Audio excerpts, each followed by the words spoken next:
A missing 15-year-old girl and a misleading clue on social media. Ashlyn did make this post, so I know she's alive. What detectives in Port Orchard want you to know as they search for a person of interest known as the money-making prince.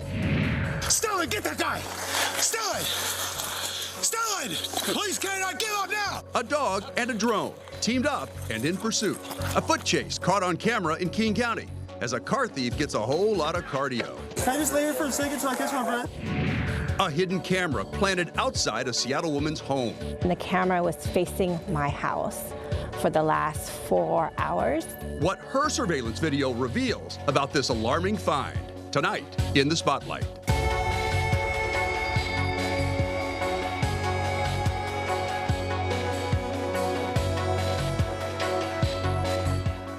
Well, good evening and welcome to the Spotlight, and thank you for joining us. I'm David Rose. We begin with the search for a missing 15-year-old girl and the person of interest in her disappearance who Port Orchard police are trying to find. This is 15-year-old Ashlyn Hanley. You're looking at the most recent image of her, taken from a video that she posted on social media claiming she's 19 and not missing. This is Ashlyn Vega, the one that they posted online, and I'm 19. I'm grown. Detectives say her claim is not true. Her name is not Ashlyn Vega. It's Ashlyn Hanley. She may think she's grown, but she is 15 years old and considered missing and endangered by police. Her mom even posted a response video online. Ashlyn did make this post, so I know she's alive. She is still considered a missing and endangered person because we don't know her location. I'm not 15. Yes, you are. I'm your mom, and your dad is Paul. You were born on 11/1/2010. And then she says, I have never lived in Port Orchard or Kitsap County. Ashlyn. You are enrolled at South Kitsap High School, which is in Port Orchard. Ashlyn's post was just an effort to try to throw off the public from looking for her. Everyone is concerned for her safety because Ashlyn was last seen in the early morning hours of December 10th, walking through the parking lot at High Joy Bowling Alley in Port Orchard. She was carrying a pink puffy jacket and she got into a 2011 black Buick Enclave.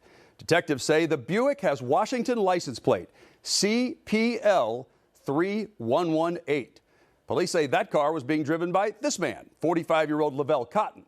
The Buick is registered to him, and Port Orchard police are asking for your help to find him. Cotton goes by the names Money-Making Prince and Little P-Dog. He has a long criminal history that started out with a murder conviction. When he was just 13 years old, Cotton shot and killed a 7-year-old girl in Seattle when she was caught in the crossfire while he and 2 others were trying to collect a drug debt. He was convicted in 1995 and sentenced to 23 years in prison, but was released 5 years early. Then in 2015, he was arrested in Missoula, Montana for smuggling a pound of meth and 2 ounces of cocaine into the state. He was 34 years old when he pled guilty and was sentenced to 5 years in prison. Cotton shows up again on Washington State's court records in 2020 when a state trooper stopped him for a defective headlight and taillight. He was charged in Lewis County with driving while license suspended in the 3rd degree, and he still has an outstanding warrant for his arrest there after not showing up to court. Now, Port Orchard police believe finding him may lead them to Ashlyn Hanley. The 2 are likely in the Tacoma area, in Pierce County, or in King County. If you spot either of them or his Buick, please call 911 immediately. If you have any information on where to find the money-making prince and you wish to remain anonymous, you can submit a tip to Crime Stoppers by using the P3 Tips app on your cell phone or call 1-800-222-TIPS. Well, now a surveillance video that may have you checking the bushes around your home for hidden cameras. Seattle police are investigating after this man crouched down and placed a camera in the shrubs pointing at a woman's home. He had a partner in crime standing nearby as a lookout. Police are trying to identify them to find out what their motive was. The homeowner says she feels violated. She reached out to me for help and to warn others about their creepy behavior. A camera wrapped in camouflage with only the lens exposed found hidden in the bushes. It was pointed straight at Tammy's front door in Beacon Hill. Oh, I knew I was being surveillance. Tammy says she found the camera as she left for work one mid-September morning. I noticed there was a black wire sticking out of the bushes.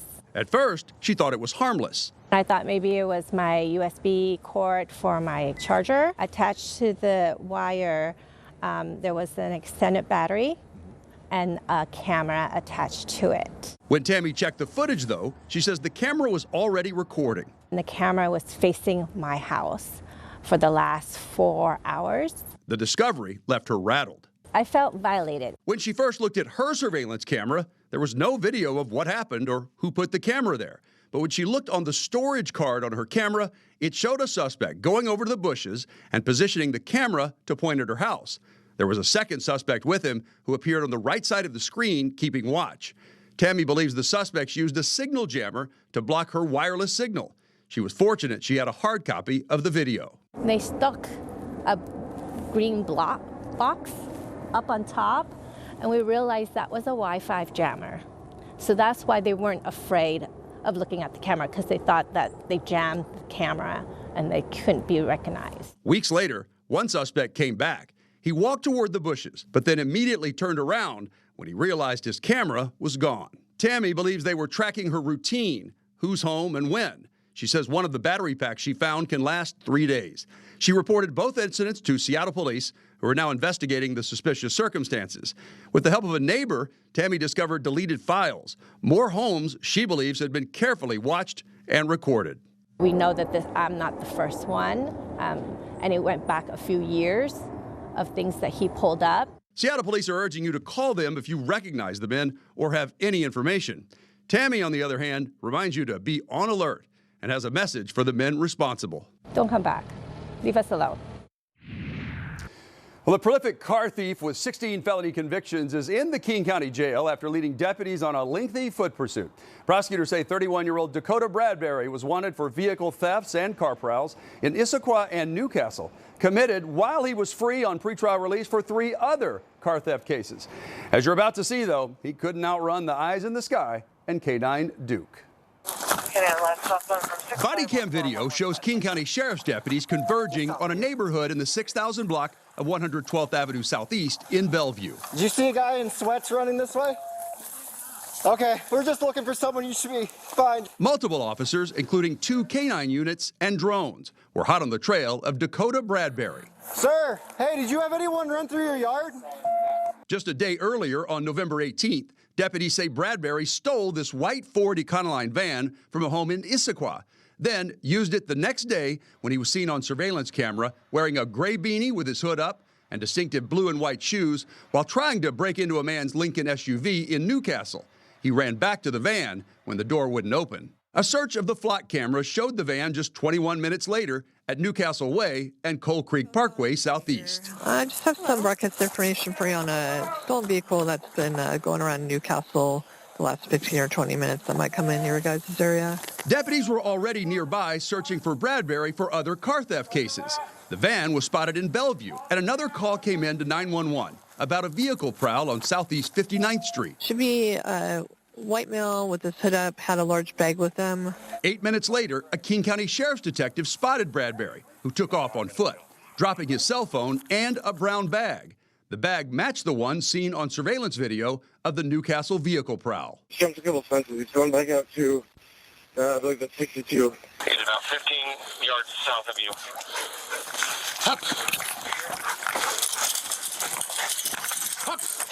More deputies responded and set up a perimeter as Bradbury was seen running through yards. Yeah, we're the police. Has anyone run through your yard recently? He tried to? Where'd he go? Okay, we're looking for him. Can we go in your yard? Are you okay with that? We're trying to find that guy. Finally, after an hour of evading capture, a drone spotted him. It sounds like Bellevue might have a heat signature north of us in some pretty thick wooded area. A home surveillance camera shows Bradbury running, followed by K9 Duke and his handler. Watch as the drone video shows Duke closing in. Stellan, get that guy! Stellan! Stellan! Please, K9, give up now! Roll, dude. In your right hand. Right now. In your right hand. Try to walk his right hand out right now.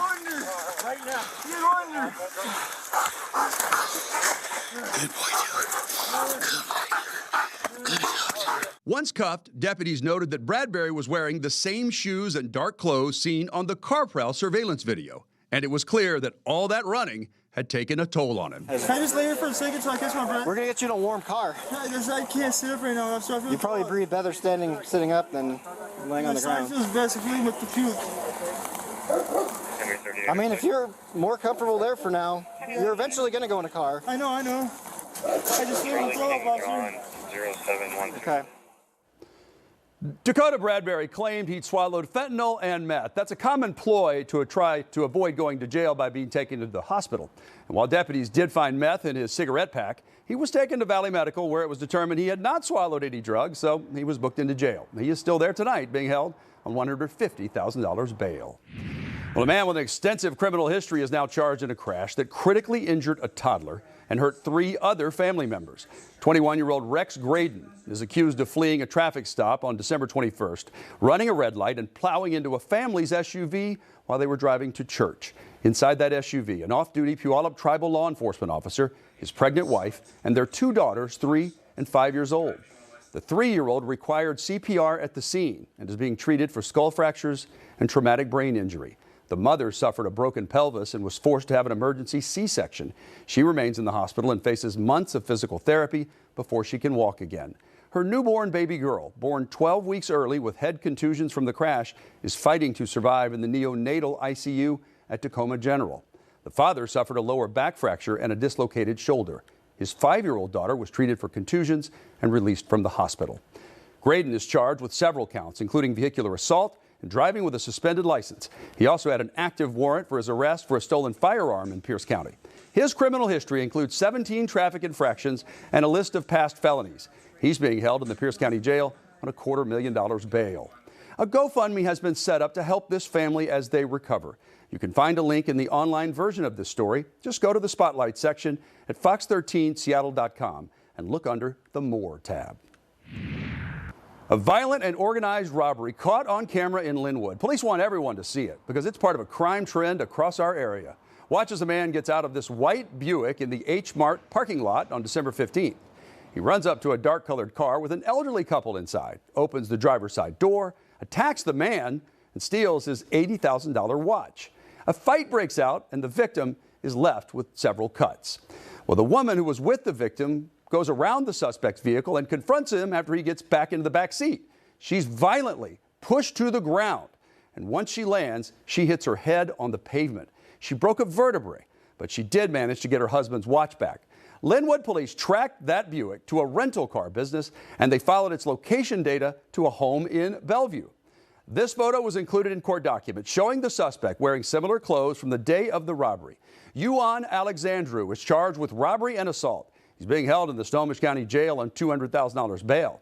Roxandra Constantine was also charged with robbery. She posted a $30,000 bail and she was released. When she was arrested, police say she had 2 socks in her purse with $40,000 worth of cash inside each sock. Police say they seized that money as evidence. Well, since March of 2024, crimes similar to this have happened at least 170 times, stretching all the way from Kent to Everett. Investigators say the suspects are organized Roma criminals who target elderly people in the Asian community, asking them for directions, jewelry, or offering blessings or prayer. And then they forcibly steal necklaces and valuables. Many times, victims are targeted while sitting in their cars. So if someone approaches you, do not accept anything they are offering and quickly leave the area. Next in the spotlight, a friendly wrestling match turns into a murder investigation. What the judge in this case decided that has outraged the victim's family. It was a murder on Christmas Day in Mason County. A man accused of shooting and killing his friend after a game of roughhousing is now free on bail. And the family of Kyle Olson is furious that the alleged shooter is no longer behind bars. These are photos of Kyle given to us by his cousin Aaron. Investigators say Kyle and his friend Tyler Hess were in Kyle's backyard on Christmas night. According to witnesses, they saw the two wrestle around as they've done before, then watched Hess point a gun at Kyle and shoot him. Those witnesses forced Hess to the ground and took the gun. They tried to stop the bleeding from Kyle's stomach, but he died once emergency crews arrived. Kyle's cousin Aaron says he was there that night, but he left just before Kyle was shot. Kyle was the best. I mean, you couldn't ask for a better guy. You needed help fixing something, he would drop whatever he was doing and he would be there. You know, Tyler, I considered Tyler a friend as well. And You know, we always roughhouse and mess around. I mean, we're a bunch of overgrown children. I don't know what would possess somebody to do this. Well, prosecutors requested a $750,000 bail for Tyler Hess. However, Mason County Superior Court Judge Tersa Butler set his bail at $100,000. His dad posted 10%, and he went home. At his first appearance on New Year's Eve, his attorney entered a plea of not guilty. A judge ordered that Hess was not allowed to see his 2-year-old child or the child's mother in person. His attorney asked the court to reconsider. And that's when there was an emotional outburst from Kyle's father. My son doesn't get to see his children. I know emotions are high.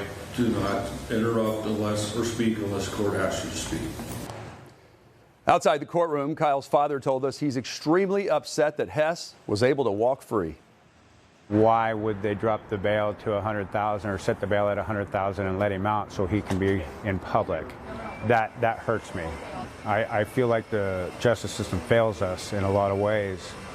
The fact that we have to walk in and out of the courthouse with him right beside us and he shot somebody because he got angry and he's free. I feel like Washington State fails us. Witnesses say Hess was extremely inebriated at the time of the shooting. He's scheduled to be back in court on February 2nd.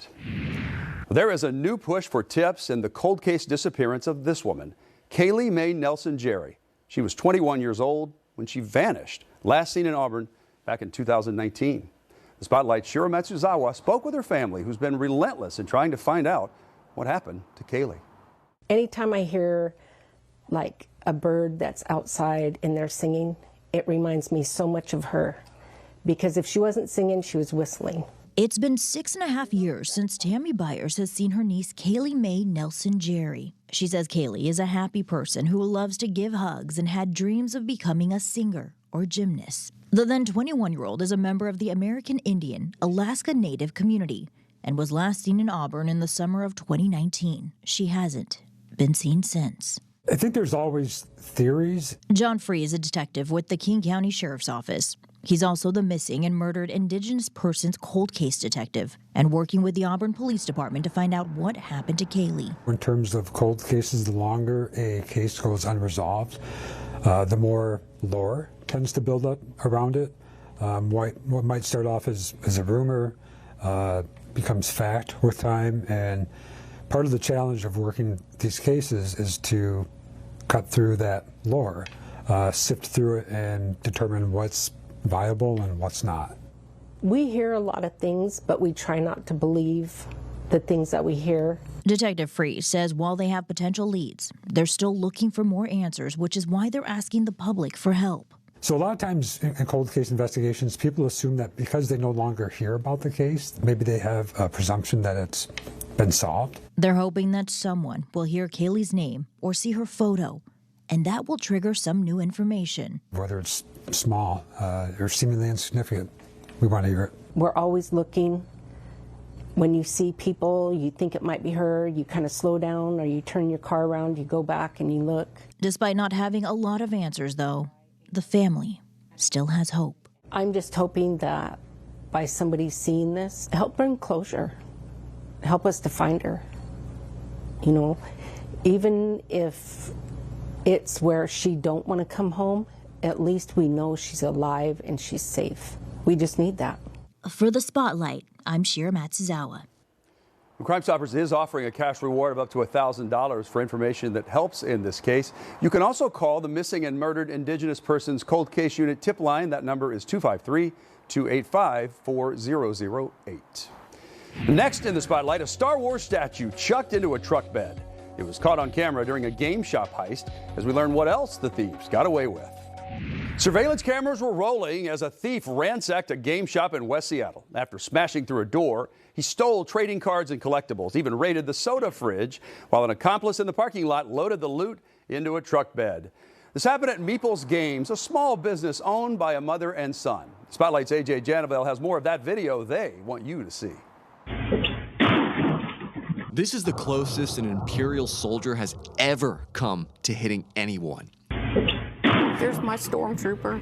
Surveillance video shows one of the thieves throwing stolen items from the second-floor storefront of Meeple's Games in West Seattle down to a truck below, nearly hitting his accomplice several times. He pried open the gate, he broke the door and climbed in, gathered up as much as he could in the... Laura Schneider is the co-owner of Meeple's Games, along with her son. She got an alarm notice on her phone and then watched the break-in happen in real time as she raced to her store from her home. This gut-wrenching feeling. I mean, it's happened before, but I've never actually witnessed it happening. Schneider tells me the crook stole boxes of Magic the Gathering cards, Warhammer figures, sodas, and of course the Stormtrooper. But after a decade of business in Seattle, Schneider knows not to leave the really expensive goods out. So we started putting this stuff away the first time we got broken into, which was in 2015, I think. Yeah, every night we put it away, and every night we bring it back.